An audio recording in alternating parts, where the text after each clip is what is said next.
Hey guys, it's me Fauzi. This is for Rebelution, Culture and Lifestyle magazine. And if you hear my cat in the background, it's not my fault because she has a lot of opinions.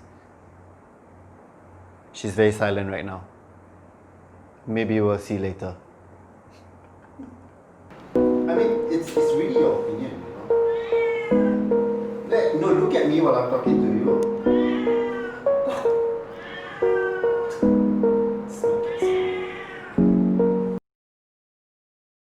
Circuit breaker has been an eye-opener. I know it sounds so cliche right now, but I realized that during circuit breaker, I learned more about myself. If you do think about it, during circuit breaker, you had more time to think about life because 2020 has been such a mess and everyone's figuring out your entire life, right? Everything changed. The way education landscape changed, your lifestyle changed, and you realize that, hey, life can be as simple as what you thought it was before. And during these times, I had a lot of time to think about what have I done so far in my life. Have I done enough? What have I not done enough? And this is really a self-reflection phase for a lot of people. Okay, so during circuit breaker, a lot of things changed for me and decisions made. Oh, that's my cat. Yeah, especially my cat. Oh my god, circuit breaker, I was worried about my cat. I was worried about you. Do you know how hard it is to get food for you? We couldn't even leave our homes. Like, yeah. So yeah, my cat has a lot of issues, but I look after her, don't worry. So yeah, it accelerated a lot of decisions for me. Like, even getting lunch wasn't a thing anymore. Is you cook lunch, as simple as that. And like, in terms of long-term goals, we think about what I've done, and yes, I know you have opinions, but I'm trying my best to actually get a grip of what is happening. I think a lot of us are trying to get a grip of what's happening, and I think the thing that we should do right now is to accept change. I think we should actually acknowledge change first, then you can adapt. And then, especially with times of COVID right now, you really gotta reassess every single step you make. I know it sounds like a boy band lyric right now, but you really gotta assess every single step you make. It sounds like a boy band song.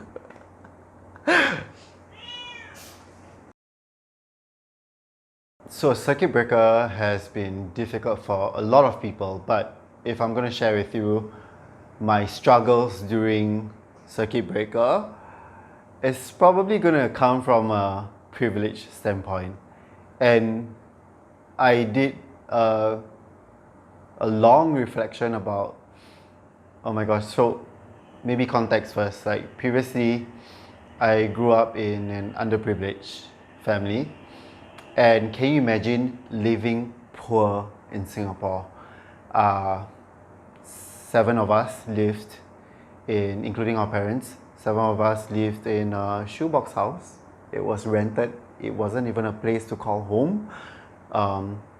My dad was in and out of prison, and my mom was our only sole breadwinner. And she took 2 jobs to put 5 kids in school, and I had a lot of time to reflect on these memories during circuit breaker phase, and I realized, what if at that point of my life COVID happened? And then I realized that there are still people in Singapore in this situation, and I just felt like I need to reach out to vulnerable communities. And during these times, I did reach out for help. I made sure I create awareness that there are underprivileged families who need help. And yeah, I guess this is how, yes, no way, I get it. I'm getting there. I guess this is how I contribute back to the community.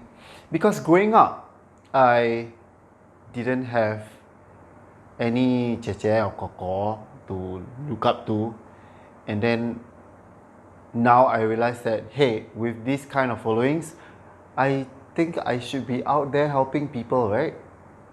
And I guess that's my calling. Like, COVID said that, hey, Fauzi, you are the new superhero. No, not superhero lah, but I feel like I needed to be there for people who need it the most.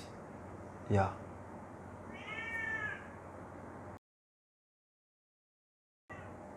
I realized that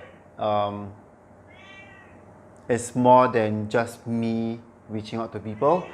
I think a lot of people should know that there's help in Singapore. And previously, when I was growing up, we were just figuring shit out on our own. Like, oh my god, we need to stay in school to actually get out of poverty. We need to make sure that we get good jobs so that my mom would get out of the predicament that she was in. And all my life, I realized that it's so tough to live in Singapore. Like, the society that we live in, right? I realized that we are always chasing for something. But then no one said, hey, here's how you do it. Just stay in school. But all my life, I realized that I'm just like piecing everything together. It was slow. The progress was slow. But we were so, as a family unit, we were so close-knit together that we said, hey, this is our main goal. However we get there, we must stick together as a family. I guess family was one of my strongest thing that I had in life, which was constant. Everyone, all my siblings had different roads and pathways that led to our main goal. You know, actually I want to share with you guys, like, our main goal is to actually buy a mansion together, me and my siblings, and we die together and we laugh at each other, whoever dies first. That's how morbid we are. That's I'm not even like kidding right now. Like, that's how close-knit. I think family, you really, whatever it is, however you hate your sister or whoever, family, what is that saying? Oh my god, Malay got this saying, air dicincang tak akan diputus. I will give you the Google translation below. Yeah. And it's just, yeah, family was the thing. Because I was the eldest and I had to set a good example, and I had to make sure that my siblings meet the goals that we wanted to be at. And I'm really quite proud of my siblings right now. Yeah, I think this is something that I never shared before, even on my personal IG. So another thing I want to talk about is, especially during this COVID period, everyone's figuring out more about themselves. But then a lot of people don't know how to take a grasp of this mentality that you have. Like, you're just thinking about your life, you're just reassessing whatever is happening, but then you don't know what to do with all this information. And I bet you feel a little lost. And I was one of them. Honestly, I was one of them. But I realized that by talking to people, reaching out to others who are facing the same predicament as you realize that you're not alone. I think, first of all, with mental health, you really gotta take ownership of what you're facing through right now. I think it's okay to not be okay, and especially acknowledging it. If you know you're in trouble and you need immediate help, do find help. Tell your best friend, tell an adult.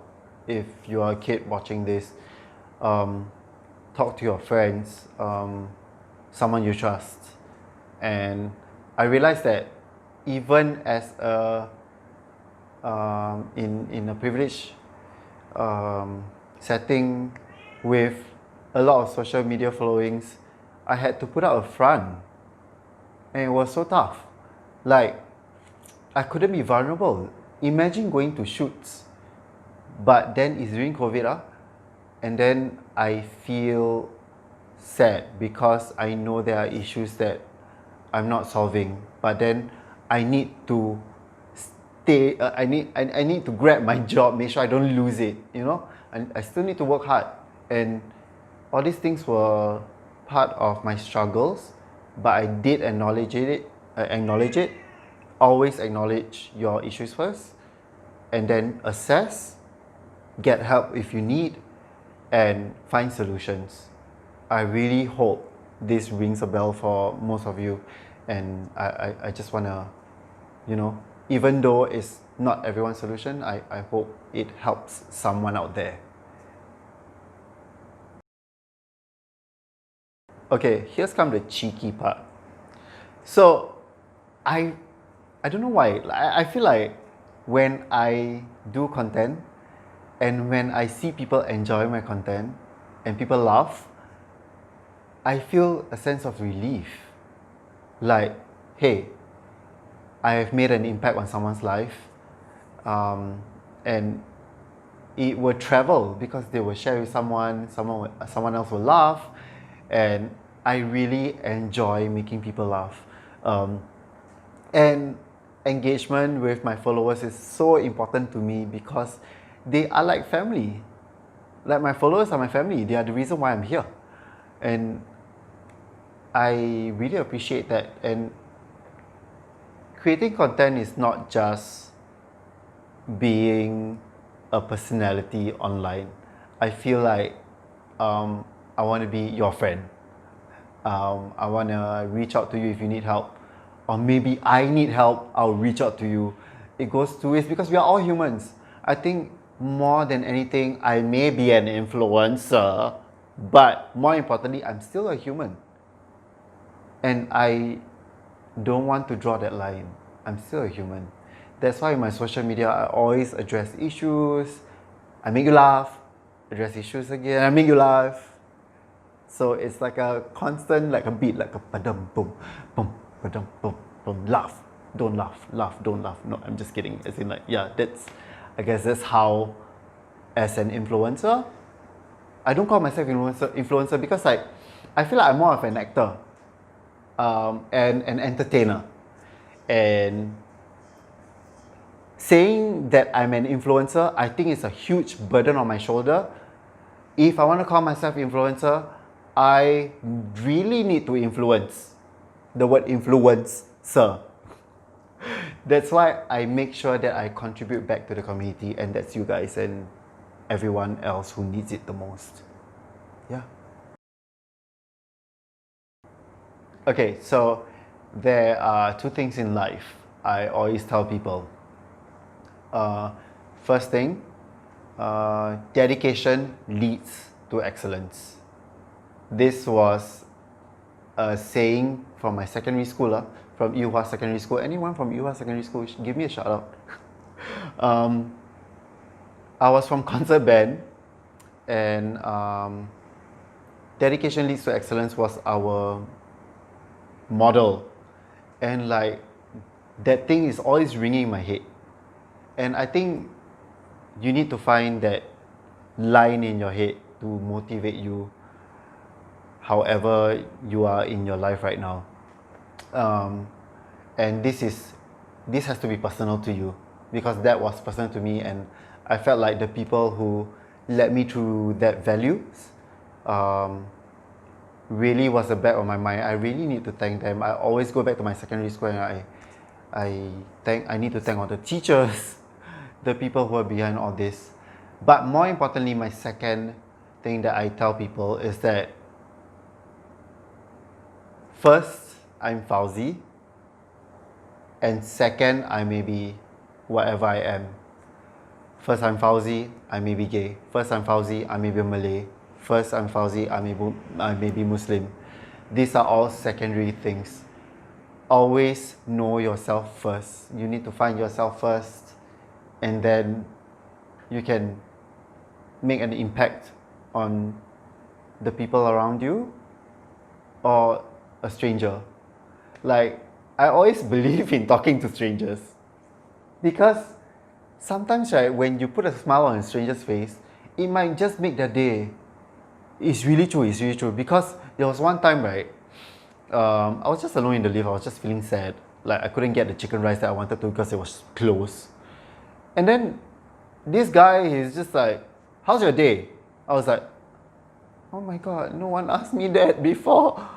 And then it just made my day. So I guess that stranger really made an impact in my life. I was like, yeah, I should. You don't anyhow talk to strangers lah, but just, you know, just be kind. It's simple. If you're nice to others, it doesn't hurt, basically. Yeah, just be kind to everyone, anyone. So living in a shoebox house, a rented property, that it was so hard to call home even. My family lived in very harsh conditions.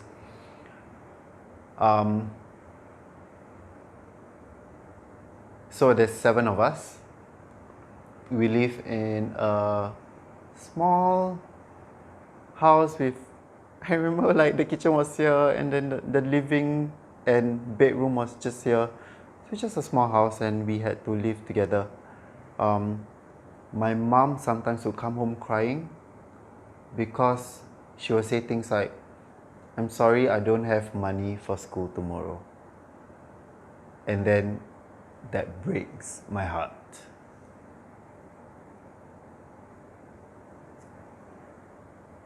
And I didn't like to see my mom sad because all her life, she put all her life into raising us, and she thought that she failed. But that was a turning point for me. I said, oh my gosh, I need to do something. I'm only 14 years old. What can I do? Work at McDonald's. Support my mom. Oh my god. And then we were just trying to piece everything together, take part-time jobs. My mom was taking a few jobs also, and then like when we grew older, we had O-levels.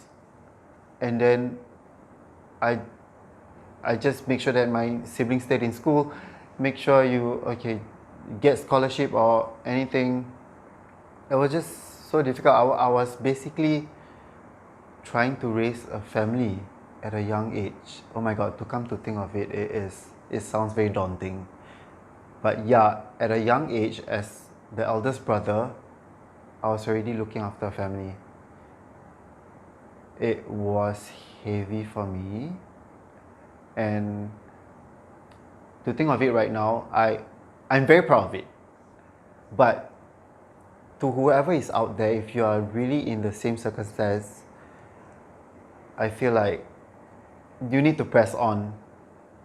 There is light at the end of the tunnel, for sure.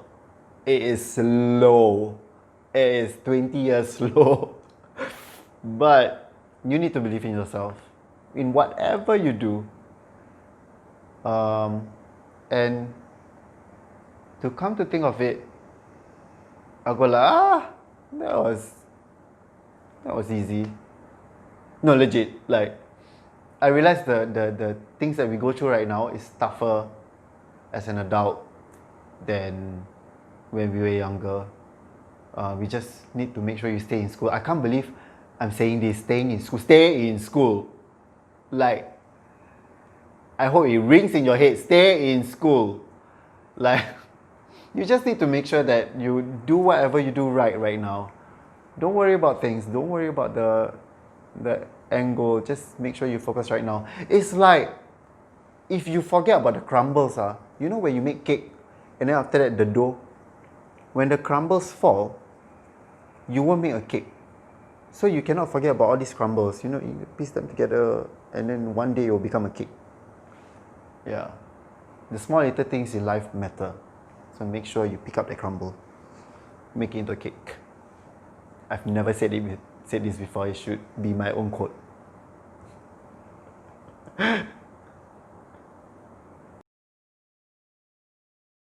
So, as I was growing up, I didn't realize education was actually like a passport for you to succeed in life.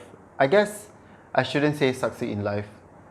Staying in school with certification, I know it sounds so like what your parents would tell you, but truth of the matter is, the system is there for you to succeed. Whatever system there is right now, you know, with the education system, you succeed through passion, you succeed through academy, you succeed through the IP programs that you have in secondary school. These are different ways you can succeed in life. It's just how fast or how slow, and you cannot fall through the cracks. I realized that as I was growing up, I live in a very harsh neighborhood where all the children, all the kids there, they don't think that education is good for them because they see their parents. My parents didn't go to school. What? Why should I go to school? And that was the truth with my family. My dad only had primary 6 education level. I was like, he didn't get to go secondary school. Why should I study in school? He's an adult. So that was my thinking back then. But then as my dad got in and out of prison, I realized that my mom had to struggle. So I guess that was like my warning sign. I was like, no, cannot. So yeah, stay in school, kids. Really, trust me, you'll know. I guess this also reflects a lot on whether you're in a privileged family or underprivileged. For I do have friends who are in privileged background and like they don't even know what they're doing. Parents just give them money and they say, hey, go and invest. What am I supposed to do with the money? Go and invest on a house, and then they just let up on their own. Like I feel like on top of just education, I think the love from family is equally important as well. You really need to find a balance. I think somehow we are all trying to find a balance. And growing up, I think I appreciated my mom a lot more. Like I didn't understand why I never get this, why I couldn't get books, why I cannot get new uniform. But then growing up, I realized that, oh, I grew up in this circumstance, and people grow up in different ways. So I work hard. I just work hard. Work hard to where I am today, owning a house at the age of 30. I can't believe it. No, until today I cannot believe it, because like sometimes I feel like I work so hard. I think this is one thing about me as well. I'm doing self-reflection right now. I think it's something about me. I work so hard, I don't look after myself. Maybe. And yeah, I think this was one of the things during COVID, right? I realized that, hey, maybe I should look after myself a little bit more. And if you're watching this, I hope, if you're a really hardworking person, I hope that you also think about yourself as well. Self-love is important as much as you love other things in life. My followers always ask me, how do you plan to be successful? I go like, oh my god, how did I even do it? Because there are days when I go like, okay, so O-levels are, and laughing at myself. So first time I took O-levels.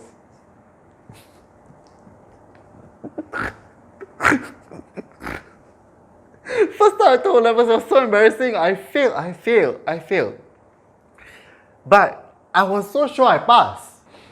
O-levels, right? I was very sure that I was going to pass. I was like, okay, let's go JC or Poly. I received my results. I was like, I failed. I couldn't even be accepted to ITE, you know. That was how bad it was. I laughed and then I cried. And I was like, oh my god. I thought I had a plan. So that's the thing about having plans, right? So I thought I had a plan. And then I realized that I failed right there and then. But then, I also saw that there was opportunity.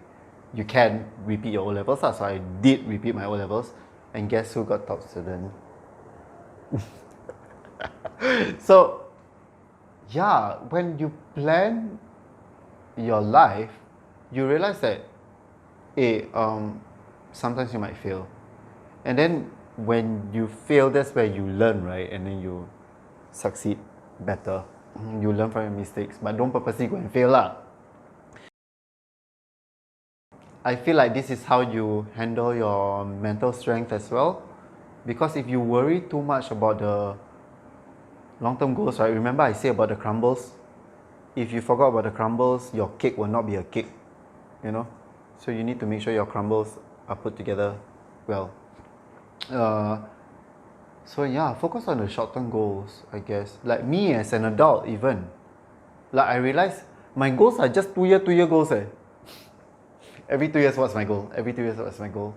Because things change. Like just see what happened to 2020. Everything just change. Okay, I had a great time sharing my story. I hope that I made some new friends online, and I hope that some of my stories do travel far, and hope it inspires some of you. I just want to say that although I may be a goofy guy and an influencer online, I just want to remind you that I'm also a human and that you can always talk to me. I always reply. You can dare me. You can send me 100 messages, right? I will reply every single one because I care for everyone who cares about me as well. We should, as a humanity, there's only one race, right? Humanity, right? As a humanity, I feel like we should always be there for each other. We need each other the most, especially during this time. And I'll be there. I'll be there. Just call my name, Fauzi. I'll be there. I hope I sang nice.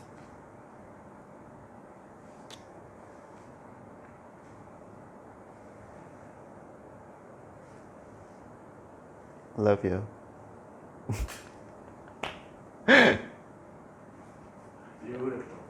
Was that good? I felt good. That was a good closure.